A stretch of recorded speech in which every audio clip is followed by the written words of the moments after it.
What's up? It's Joe with OCDetailing, and 2.5 years of R&D, another year of testing, and we finally have something really cool in my hand here. This is actually going to be the first piece of this film installed on a car that wasn't a test piece, and this is ULTRAFIT's new 70% Blue Max window tint film. So this film boasts a 95% IR rating, but it's a true IR across the entire spectrum, which is pretty rare when window tint numbers these days. Most of the time when you're reading the IR numbers of window tint, you're actually reading between a certain spectrum, where this covers the whole range. So what that means is this should be one of the highest, if not the highest, performing clear window tint available on the market. So we're looking forward to installing it on Alex's car behind us, so we can get some really good real world feedback for our final production version of this. Yo, so it's just this. I'm a window tinter, and I'm gonna tint this. Just enough for one windshield install. No pressure on me, right? All right. But you can see how blue that is.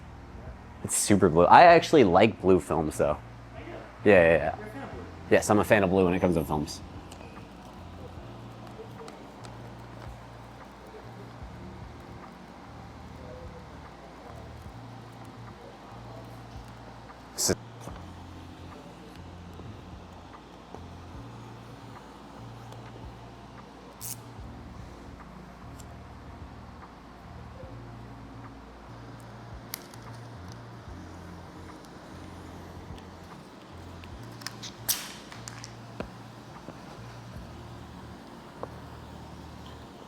I want to check something out. I want to see the VLT on this.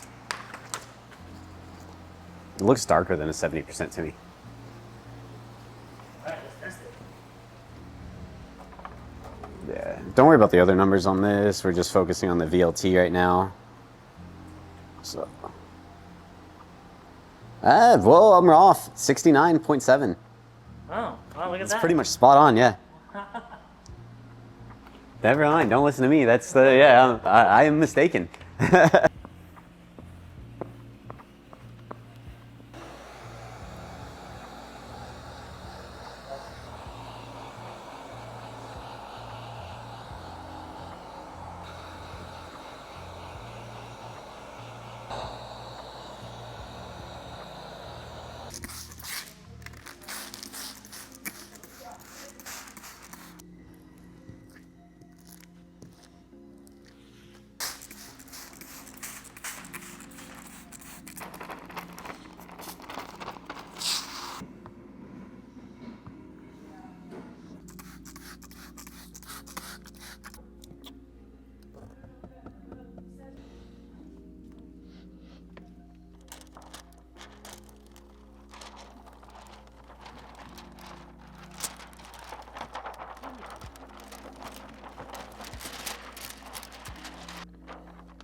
Hey, it's Misa with OCDetailing, and today we have an exciting new product from ULTRAFIT. We're actually testing it out on Alex's Model S. So here we have ULTRAFIT's Max Blue 70. So this is a windshield film. Justice is currently installing it, and this is a really cool new product for ULTRAFIT, and it's a step up in comparison to their Vivid Signature. So some notable things about it: it's super clear and it's got really great heat rejection. So this is metering in at 48% for the total solar energy rejection, and it's also metering in at 95% for that IR energy rejection. And it's got a really cool, nice blue hue to it. So for some customers that are really particular about what color they are, this is a really nice blue hue, and it looks really cool, especially against Alex's Stealth Gray. This is a brand new product for us, and we're really excited to give it a try. So of course, we're always going to test it out on our own stuff. So Alex is going to be the test dummy, but we already love it, and we think you're going to love it too. So I understand why they call this Blue Max. This has a really cool blue hue to it. It was way more obvious in the shop, but when I'm looking at it outside, it's not nearly as obvious, and I figure you'd get used to it very quick. The thing that I'm most noticing is I've got sun right here, and I'm getting literally fried, but I feel nothing right here. Your car's been parked this whole time, right? Super cool in here, right with sun on the, like the dash isn't even kind of warm. It's pretty cool. I'm excited for it. Blue Max from ULTRAFIT, now available at OCDetailing. I'm not making that up. Like, there's only